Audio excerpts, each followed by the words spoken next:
streets of Chicago. I'm from the streets, and this is what's up, look.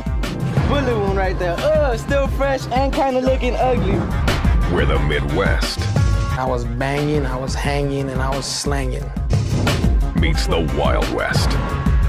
You gotta kill me. I refuse to die. On the South Side, one gang, the Satan Disciples, rule supreme. Them Satan Disciples up in this. I've seen people get shot in the head right in front of me, die in my arms. I hate everybody, all that oppose me. These gangsters worship just one thing. Money ain't mine, that's right. Chicago's South Side is the devil's playground. And survival of the fittest. That's what it's all about. Gangland.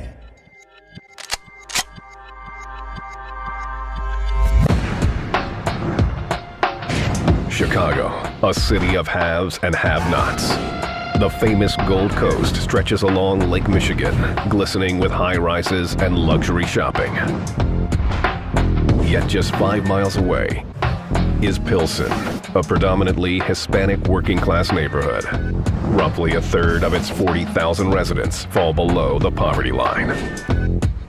To them, Pilsen is simply El Barrio, a place where they feel forgotten.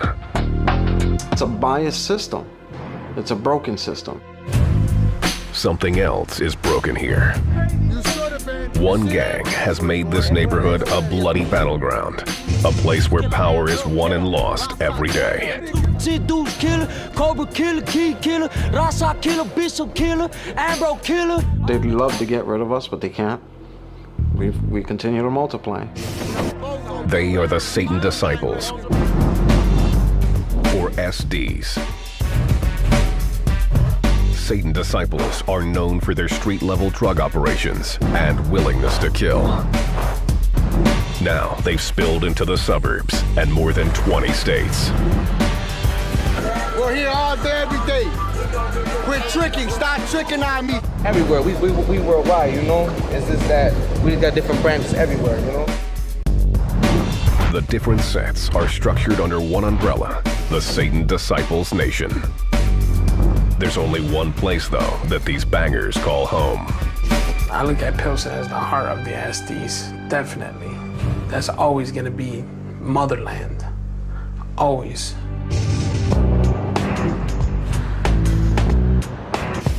"33-year-old Wicked D knows these streets well. A high-ranking SD, he's been busted for stealing cars and armed robbery. If I have to use a gun, then I'm gonna use a gun. I'm gonna take their life before they take mine.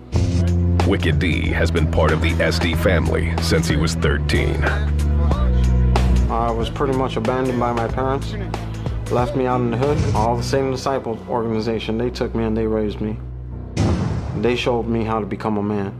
Trick ass Ambros. Now he's the one schooling the new crop of gangbangers.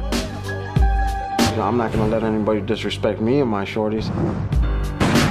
That includes defending them to the death against their rivals. I've never been afraid of dying. If you're afraid of death, then this is the wrong game for you. And battling the cops. They can lock me up 24/7 hours a day, 365 days of the year. I'll be back on that corner the next day. And if you get rid of me, another me sprouts up. That's exactly what worries Chicago authorities. What do you do for money? I gangbang, that's all I do. That's all I do. Yeah, look at me, look at me, look at me. What's up? What it's about. The Satan Disciples are masters at hiding their dirty deeds. To keep the heat off, many of them, like Wicked D, have legitimate day jobs. What do you do for yourself for a living? What do I do? Marketing and sales, man. Marketing sales? Yo. To the SDs, cash is king, no matter how it's made. It's your choice. It's your freedom of your choice. If you have to sell drugs to make money, hey, then you sell drugs. If you want to work, hell, I make more working than I would selling drugs. Everybody makes money. Everybody gets money. The SDs work everywhere, from recording studios to construction. In their minds, they're entrepreneurs. Which means the business next door might be run by gangsters. Don't matter what you do, you know. Some guys might not even sell drugs. Some guys might just be gangster-ass, but they run legitimate businesses. I've had gang members that work in the Foot Locker. I've had gang members that sell real estate. It just depends on the individual. The SDs believe their way of banging is better than most. We're the only organization in this country that has free enterprise. The Chicago PD agrees that some of the SD businesses are legit. But so were many establishments of the city's best-known gangsters, Al Capone and the Mafia. Everybody knows how they started and, you know, how they got the money to legitimize their businesses. Like the mob, these demons aren't afraid to go after anyone who threatens their livelihood, even law enforcement. They like intimidation. There was a sheriff who made a complaint and they tried to set his car on fire. That's what it's about. It's all day love, money, get dope, hoes, kill. Age 11, man, I got shot with a all 45 day. ever since. It's a violent game the Satan disciples play. And as this gangster knows all too well, it comes with a price. You think you're bad, there's always someone badder out there. Bobby is one of the SD's highest-ranking members. The gang was his birthright. I mean, my brother was an SD. My uncles were SDs. To Bobby, banging seemed natural. His parents saw things differently. My mom didn't like it, period. She didn't raise me like that, but it's just, you know, just the way is. Her fear was justified.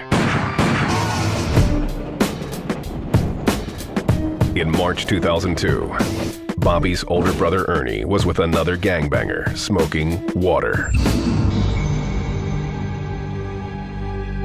Guys used to smoke it in squares or in joints, you know, smoke it, get all up. It was like a bad whack high or something. A high so bad, it was deadly. One of his friends, you know, got high, smoking some water, you know, had a bad trip, shot him in his head, behind his back, you know. So he died, you know, being with some up-ass drug addict. Then a year later in 2003, Bobby's younger brother Lorenzo, also an SD, ran into trouble. Lorenzo's crew was hanging with the maniac Latin disciples, allies of the SDs, when an argument broke out. So my brother got into it, you know, started whooping on them, you know. It would be the last thing that Lorenzo ever did. And it just so happened that this dude, he was a coward in his heart. He went and got a pistol, shot my brother. Bobby has lost 2 brothers to gangbanging. That's just life when you run with the Satan disciples. Nobody can imagine nobody they love being dead. It is what it is, bro. It is what it is. I mean, we joined this when we were young, knowing. I knew what I was in for.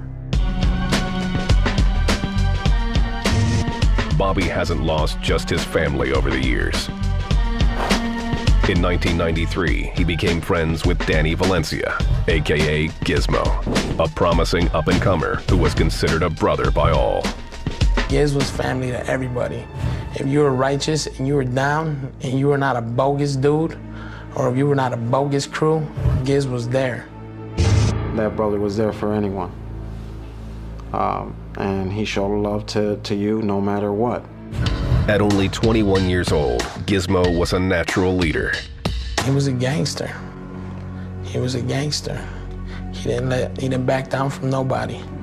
He was only about 5'4", 5'5". He was like Napoleon, pretty much. He was an up-and-coming rising star. He was a righteous brother. Gizmo had the respect of several gang chapters and was viewed by many SDs as the man who would eventually become their leader, the king of all the Satan disciple nation. When Giz was here, we were all together, the whole nation, the whole SD nation. That's what the beautiful thing was about it. You know, we were all together, we were all one. The SDs were united. But that unity and Gizmo's rise to the top was never a sure bet. He didn't deserve, you know, for what happened to him to happen to him, But happens. It's the name of the game.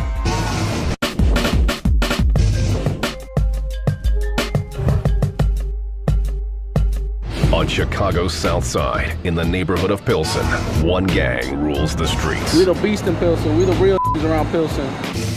We don't hide our faces. We don't trick. We don't tell nothing. 60-year-old Ray is an original gangster with the Satan Disciples, or SDs. We had respect, mostly, you know? Like, they feared us. The son of a Mexican immigrant, Ray grew up in Pilsen during the 1950s. My mom beat the hell out of me every day. Broke rooms, big, thick rooms, not the ones they got nowadays. The fights at home mirrored the violence on the streets. Racial tensions were high in the predominantly white neighborhood. Puerto Ricans and Mexicans were moving in, and many white residents fled. Those that stayed were less than welcoming. If you're Hispanic or black, you're gonna be spit on a lot. Gangs formed for protection, including the Latin Kings and the Vice Lords. In 1960, 12-year-old Ray wanted in on the action. He and about 12 friends formed their own gang. We had a lot of fights with a lot of people, and then we couldn't go past a certain district, so we had to stick together. It's just like, you know, kids at a playground, you know, getting into fights and shit. You know, once you dislike that individual, you're never gonna like them again. Their first step, choosing a name that would inspire fear in their rivals. It's the same disciples. The same sounds bad, you know? The name came with symbols. They modeled their major one, the devil, on a 1950s comic book character. We were always reading comic books. It was a little devil, you know, like a little scoundrel, you know? You see the diaper devils here? Diaper devils have been in our history for as long as when we first began. Ray's Catholic mother feared her son's affiliation with the devil. She and a friend attempted to perform an exorcism on Pilsen's newest gangbanger. They threw me in a bathtub. Started spitting at me. They drank whiskey and spitting at me and had cigars and blowing cigar smoke all around me. They rubbed raw eggs on me and they broke the egg. The egg, I swear to God, turned black. Had evil in me, like devil was in me because of that name and everything. From the beginning, the Satan Disciples had one prime enemy, the Latin Kings, who were based just a few blocks away. That's where the started. I mean, that's where the Kings, they started on 26th Street. The Latin Kings and the Satan Disciples held territories very close in proximity to each other. So they were competing for the same recruitment pool for getting new members of the gang. But a bigger war was brewing, one that would put an end to Ray's battles on the streets. In 1964, the Gulf of Tonkin incident propelled the United States into a military offensive that would eventually become the Vietnam War. To Ray's mother, it served another purpose. In 1967, she enlisted her son with Uncle Sam. She ran over there. She ran and took the bus over there and flew over there and said, "Get him out of here." Ray gained membership in a new kind of club, the Marines. Instead of fighting the Latin Kings, now he was battling the Viet Cong. And that's it. Signed me up. I went in 67. Came out like in 71. Ray returned from the jungles of Vietnam to find that the gang had changed. During his absence, the Satan Disciples had grown to about 60 strong. They were harder, tougher, selling pot and carrying guns. Ray, now a former Marine, wasn't impressed. He officially broke ties with the gang. I think the punks, they ain't got no balls. They sell drugs, that's what it is. Throughout the 70s, the Satan Disciples grew stronger. Cops began cracking down on the SDs, busting them for selling narcotics. The SDs soon found themselves in Illinois prisons, along with the Latin Kings. they realized they were outnumbered. So in 1978, the SDs became part of the Folks Nation, a syndicate with the Gangster Disciples and other Chicago street gangs as members. You're a Satan disciple, you're a part of the Folks Nation. And that's how it's kept, in order to protect ourselves, ensure our own protections. It's from within the Folks Nation alliance that the SDs became more organized. Taking a page from their new allies, they wrote a constitution, one that included a unique code, number 7. And it spelled out that free enterprise is permissible and, encouraging independent business. Free enterprise, any way to better yourself to make a living. The other gang constitutions, they don't speak of making money. It's not addressed. The Satan Disciples also set up bank accounts. The money was to be reserved for either bonding out a gang member or for a crisis within the gang. As the 1980s dawned, the gang began branching out into Chicago's poor neighborhoods, spreading its brand of capitalism. Those same areas, where they lack economic stimulus. While some members got legitimate jobs, the rest sold drugs. For the most part, that is what keeps them together, is the drug business. The Satan Disciples created a structure to control the flow of money. Cash flowed from street dealers to the set bosses, eventually all the way up to the king. Once you sell narcotics, yes, you're gonna be making money for yourself, but also you're gonna have to pitch some back in. You're gonna have to pay something back to the gang. In the early 80s, one gangbanger rose to the top, Agapito Villalobos, King Aggie. Every Satan disciple that's an active Satan disciple knows who King Aggie is, even though they don't know who he is, but they'll know his name. It's almost as being you're the CEO of a business. He would be the one that would do the orders. In 1983, Aggie was sent to the pen for armed robbery. Even behind bars, his power remained untouched. When Aggie said the word, the disciples did it, including his orders for hits. If you have power, you have control. If you have control, then you're the man. And that's what Aggie had back then. King Aggie, leader of all Satan disciples, the entire Satan disciple nation. It was under Aggie's reign that the Satan Disciples drug operation grew to include cocaine. Well, I think all the gangs were heavy players in the drug trades because the cocaine explosion caused so much product to be out on the streets in Chicago. These traffickers needed somebody to move it, so naturally they turned to the gangs. During the 1990s, the SD's empire grew, along with their bank accounts. New sets began popping up across the city and into the suburbs. I can't really give a number, but I know we're thousands deep, thousands. We were the major. Everybody respected us. At 14 years old, Bobby helped start up a new chapter in the nearby suburb of Cicero. Man, we got down on motherfuckers. You know what I'm saying? We got down. I had my backup from the city, my uncle, all my people over there. Help me out, whatever you need. In Pilsen, kids like Wicked D were used to the threat of violence. When I was a little bit younger, I used to be afraid. To walk around, see a bunch of niggas on the corner, hanging around, walking around with guns. I got used to seeing it all the time. It just became a normal day of life, everyday life. Overseeing the SD's growth was a charismatic young gangbanger named Danny Gizmo Valencia. He ran things on the outside while King Aggie was behind bars. Valencia was second in command and obviously, taking care of things when the leader was in jail. He didn't let nobody with him or his nation. Nobody. If somebody had a problem, it don't matter what side of town. South side, all the way to Aurora. You had a problem, Giz was gonna be there. And Giz was gonna make sure that we were on the winning side.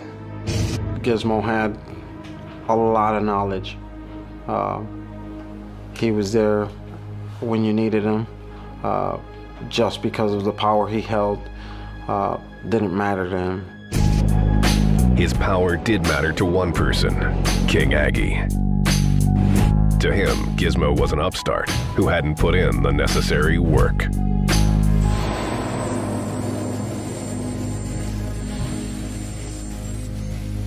You just come out of nowhere, you know. You know, these guys are been SDs for 20 years, and they've put in a lot of SD work, a lot of nation business. After 12 years behind bars, Aggie was released from prison in April 1995. Now 40 years old, he expected to assume his place atop the SDs, but things had changed in his absence. By the time that Agapito got out, I think there is some kind of a little generation gap. A divide began growing, pitting the young guns against the old guard. It all came to a head at a gang meeting in November. King Aggie wanted to use gang money to purchase guns, with him overseeing the process. One of the members questioned him, challenged him on the collection of dues, because the question was, hey, what exactly is our money going to? Word on the street was the king was using gang funds for his personal pleasure. So the question was he using the money for himself, or was he using the money for the gang's guns and whatever else they need? King Aggie took offense, but his challengers went one step further. One particular member actually said, we like Danny Valencia, and if you don't tell us what you're doing with this, we're going to vote him in as the leader of the gang and vote you down. At that point, prosecutors believe King Aggie made a pact with the devil. A handful of people knew it was coming.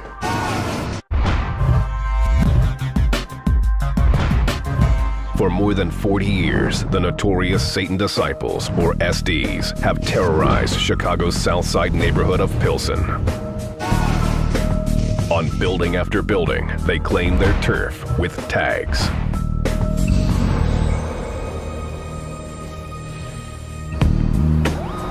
Cook County investigator Franco Doma knows their markings well. Some of the things that you look for, if you notice up on the top there, it's got the two little, looks like the two horns. See, there's two horns on the left and one on the right. That's going to be a devil's head. On a nightly basis, Doma does a dangerous dance with the SDs, patrolling the dark streets for trouble. What's up, guy? You're just the one I want to see, man. Come here. Ask this little rat. What is your primary income? What do you guys do to get money for the street gangs? We work. You know, what kind of jobs you do? Working, you know, factories. Factory, just to accommodate work like everybody else does? Yes, sir. And then what do you guys do in your spare time? You do what? We just come out here and hang out like everybody else, you know, serve and protect like y'all do. Serve and protect from? The other oppositions. What's your name, shorty? What's your name? Who's this? Little Scooby. Come here, shorty. Turn around this way. Little Scooby. You want to see that bullet over him? I got here bullet hole from a rival gang member. At this point, he doesn't know who did it. Yeah. He doesn't. Look, you need stitches. Why don't you go to the hospital? I already went. Went in Bogus Cook County. That's what it is. Hey. Went in right there. The Satan Disciples' colors are yellow and black and can be seen everywhere you look. I can spot a member if he's a member of an organization. I can spot him a mile away. The more hardcore ones came out with their shirts. With the shirts representing the gang. Hey, I hate everybody. All that oppose me. If you ain't an SD, get it. A lot of street gang members, when you confront them with their gang affiliation, they deny it. However, with the Satan Disciples, are always more than willing to admit to their gang affiliation. The SDs use a repertoire of sinister hand signals when they represent. Lock it in. Oh, bam, bam, bam. We throw up the pitchfork, and then we come back around and make the SD. Boom, you shake up, show respect, throw up the fork right there. You lock it back in for the S and the D right there. You throw up the forks right there just to show love right there. Their ink is full of devilish imagery and is the gang's biggest source of pride. You name it. Pitchforks, the shield of the SDs. Nieves, a tattoo artist, is one of the Satan Disciples' legitimate businessmen. Although he asked us not to show his face, he did allow cameras a rare look inside the inner sanctum, his tattoo parlor. In this Pilsen area, the Chicagoland area, you see a whole lot of crazy every day. Nieves got into tattooing while he was locked up. At age 14, he was gangbanging on Chicago streets. Before long, he got picked up by the cops. I was locked up for a bunch of crazy stuff when I was young. He did his bid in the Illinois Youth Center in St. Charles, struggling to fill the hours until a cellmate showed him how to make a gun.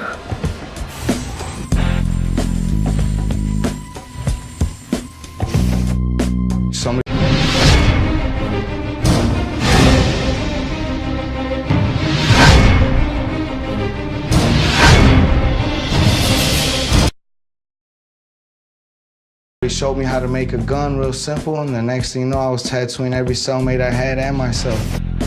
And ever since then, I just been doing it and doing it. For Nieves, death is just a reality of being a disciple. Yep, family, yep, people that I've grown up with and seen, known them since they were real young babies and seen them in caskets. Tattooing allows Nieves to honor his fallen brothers and strengthen the SD's street cred at the same time. I like when people come and tell me, oh yeah, I seen your work over here, or I seen this guy. They both got my work in there, so now they got something in common, you know? Through the years, the Satan Disciples mascot has changed with the times. It was more Baby Devil, and like now with the generation all in the hip hop and all that, it's more like hip hop devil. You could put them doing all kind of evil ass shit. With the 6 points, with his thing, the actual guy. SD tattoos aren't easy to earn. You've got to be affiliated. Some join out of choice, others from necessity. I know a kid that was recently shot, probably a month ago, in the head, just because he lived in the hood. And coming out of the hospital, he became a member of the SDs. And now they're gonna feel his wrath. They started it. We've got to finish it. Getting initiated into the SDs isn't for the weak. They don't just take anybody, you know what I'm saying? We take brothers with heart, you know? Having heart requires surviving an initiation rite where the newcomer is violated.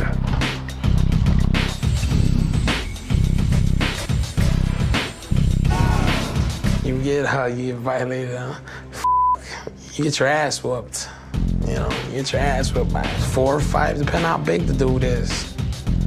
You know, gotta make sure the is tough.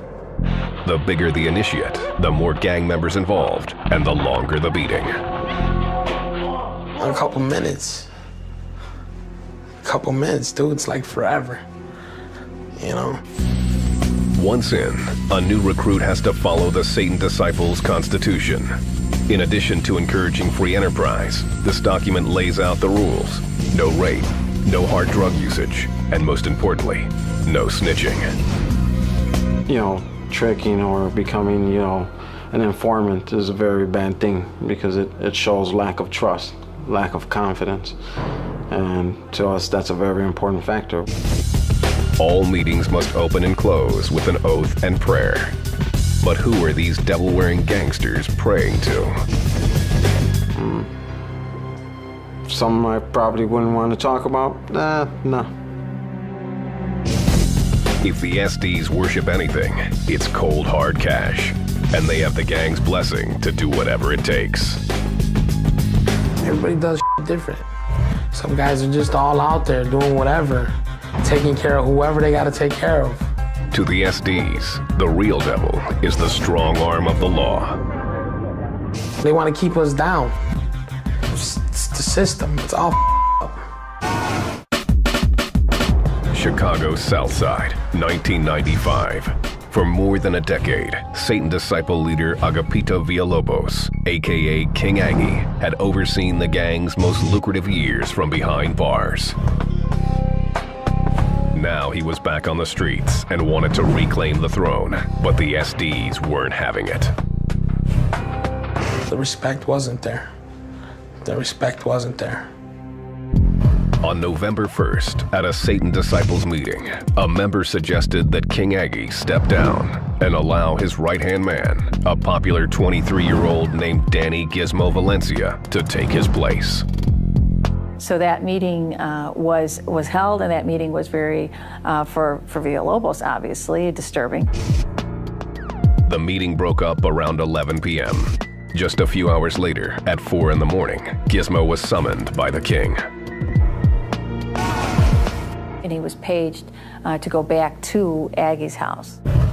Gizmo drove to Aggie's home. He got out of the car, unaware of what was about to happen. When he arrived through the gangway, through the back from the alley, they actually shot him in the back. The man many SDs thought could lead them into the next millennium was executed. Gizmo got shot over 10 times in his face. Well, you know, in his head. They either had the gun right up to his head or, you know, within a foot from his head, because there was actually stippling around the wound, which indicates close-range firing. I just know he got shot a lot of times, and he died a horrible death, and he didn't deserve it. Witnesses told police that the shots came from the neighboring alley. They also provided a motive. But we learned, again, from witness who overheard a conversation, Valencia was going to be hit that particular day because Villalobos wanted him hit. Chicago authorities charged 3 high-ranking Satan disciples with first-degree murder. King Aggie, the godfather of the disciples, was one of them. He skipped town, though, before police could arrest him. 6 months later, the king was picked up in Dallas, Texas, and extradited back to Illinois. In the ensuing trial, one shooter, named Vicious Trejo, was convicted and sentenced to 30 years in prison. The other defendants, including King Aggie, walked after a key eyewitness changed her testimony. She, as we would say, she flipped us, so I believe the judge felt that her testimony wasn't enough to convict Villalobos beyond a reasonable doubt. The court may have found Aggie not guilty, but the Satan disciples had their own opinion. Whatever respect he had left, I guess that deteriorated. Whatever respect he had left, you know I don't respect him. The gang officially took King Aggie off the throne. So before he took the rest of the nation down, we decided to remove him. He had nothing else. He had no say-so in the mob. King Aggie went into seclusion, laying low in the Chicago area still to this day. But even with Aggie out of the picture, the damage to the gang was already done. This was the man, the Renaissance man, you know, pretty much. So, you know, when he got killed, you know, that was the worst thing that could have happened to us. Slowly, the infighting started. A lot of guys played both sides for a long time. At the turn of the century, a handful of SDs jockeyed for the top spot. With each new power struggle, the gang fractured a little more. The guys who wanted to run after they felt they had Giz out of the way, they weren't doing but getting high, you know. They were celebrating, but they should have been crying because everything was about to go down the drain. Everything. It's like anything else. You know, some guys try to step up to the front and take the leadership roles, but they can't. It's not the old pyramid, you know, it's now you've got many little pyramids, and those are the situations that, fortunately enough, police capitalize on. The Chicago PD began dismantling the Satan disciples. With no primary leader, the gang fell into chaos. Disarray, it puts them in a disarray because it's more so every man for himself type deal. There's no unity. When there's not a leader, there's not the loyalty, you know, and they're more willing to cooperate with the police now. What structure? There was no more structure. Everybody did what they want. Everybody went their own way. The more the SDs fell apart, the more vicious they became to one another.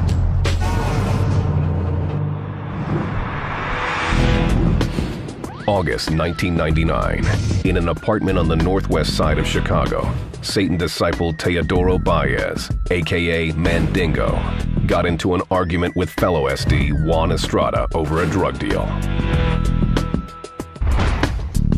As Mandingo admitted in this interrogation video, things got out of control. At first, I tried to negotiate with him, and then when I felt negotiation was not possible, I reacted in a truly hostile manner. Mandingo pulled out a gun. Juan underestimated him. Shot Juan when he wasn't looking, you know. Mandingo continued the assault, stabbing Estrada 59 times with a samurai sword. His demonic rage didn't stop with Juan. Juan was, you know, had somebody with him, you know, that wrong place, wrong time for that person. That person was Juan's girlfriend, who had been waiting for him in his car. Mandingo lured her into the apartment and then stabbed her to death. He then took the samurai sword and dismembered both of their bodies. What did you do with the swords? I cleaned them up and left them around the house to try to think of some elaborate scheme to get rid of them. Mandingo spread Juan and his girlfriend's body parts all over town. Most of the woman's body was found by some West Side Railroad tracks, while Estrada's torso turned up in a vacant lot. What did you clean up with? Cleaning solution like 401, Fantastic, things like that. A few days later, the rest of Estrada's body was found floating in the Chicago River. Nobody deserves that. But he lost his life, she lost her life, and there will never be another dude like Juan. Mandingo was put on death row, and the Satan disciples continued to spiral downward. The only question was how low would they go? Chicago's a gangster city, gangster town. It's dangerous. It's gonna always be dangerous.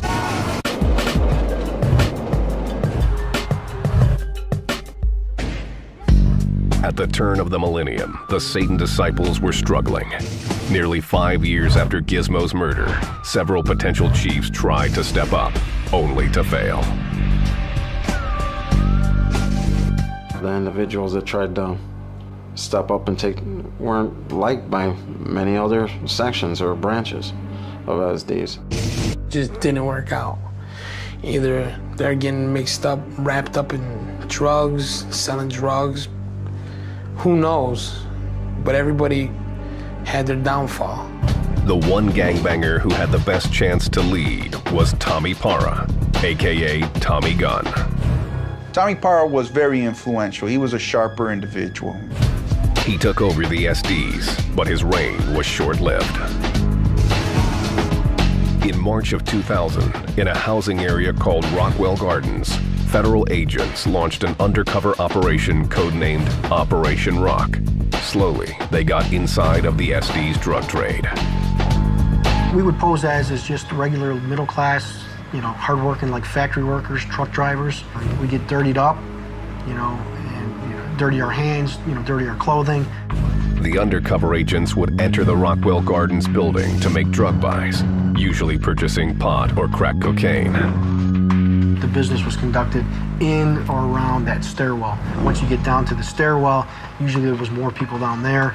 They'd pat you down, they'd put hands on you, make sure you didn't have a weapon on you. You buy your narcotics, you're off to do another one. For more than 2 years, authorities built their case. Agents say Tommy Gunn was going outside the SD family to conduct gang business, supplying the gangster disciples with narcotics. All bets are off when it comes to money. A lot of times it's not about the gang turf, it's about making money, and it's about distributing either heroin, crack cocaine, marijuana, and that's what this group did. If you ask me, he didn't have any business with them, period.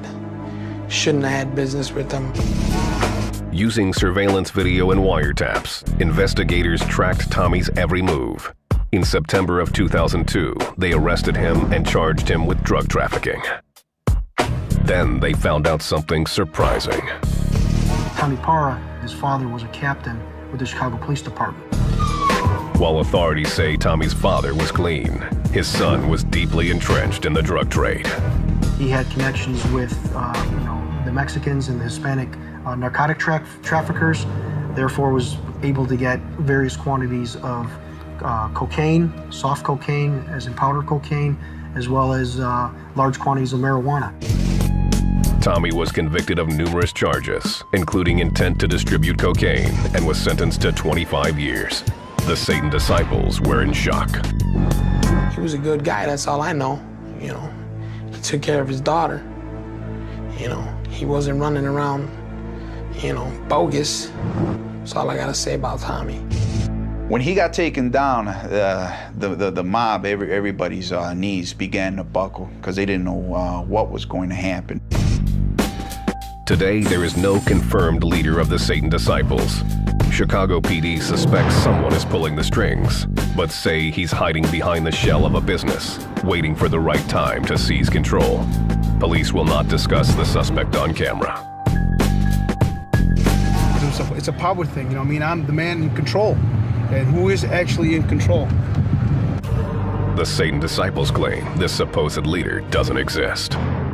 The power you give to one individual is too plentiful for one individual. Wicked D says the gang is evolving with the 21st century, substituting the CEO rule with rule by committee. We actually have, a board of directors now that replaced that void, and it's been running a lot better than just by one individual. Regardless of who's actually running the gang, the Chicago police agree that the Satan disciples are still dangerous. Satan disciples is still a viable threat, a very violent street gang, still actively engaged in narcotics trafficking and weapon sales. We're still a threat. We are still a threat. SDs will always be a threat to everybody. They've even brought their message to the internet, spreading their gospel far beyond the Pilsen neighborhood where they started. 1-8, what it's about right here, 18th and Oakley, all you ass, bitch ass niggas, look at my face, I ain't hiding my face, 18th and Oakley, side, oh. You go to different websites and you'll see they're flatly putting their colors out there on the internet. They're putting their nicknames on there. And while the SDs claim to be in control behind closed doors, on the streets of Chicago, it's a different story. Oh, they don't get along at all. They're very violent towards each other. This gang life is hard. It's crazy out here. You know what I'm saying, G? Nuts. See a lot of crazy out there. You see my face, I ain't hiding it. I believe I'll die for mine. I believe in this. And it's almost like the blind leading the blind, Bobby is still a Satan disciple, but claims to stay away from the gang banging of his youth. I don't know, man. Some kids ruining their lives for something that they don't even know the meaning of. Today, he works construction for a former gangbanger and tries to put food on the table for his wife and kids. Give me a paycheck, so I can take care of my family. I'll work for it. In his heart, he still supports the SD's core tenet, free enterprise. Man, it really ain't nobody's business how you make your money. It ain't really nobody's business. And you do what you gotta do. People don't understand, man, where we come from. They just see a gangbanger, they see him as a piece of garbage. So, them, they don't give a I don't give a either. Wicked D says he could never turn his back on the SDs. He's in for the long haul, even if it means losing his soul. I'll never leave. I'll never stop being a Satan disciple. I'm always gonna be an SD, whether I'm 60 or 100 years old. I'm gonna be an SD. They are my brothers, and I am my brother's keepers.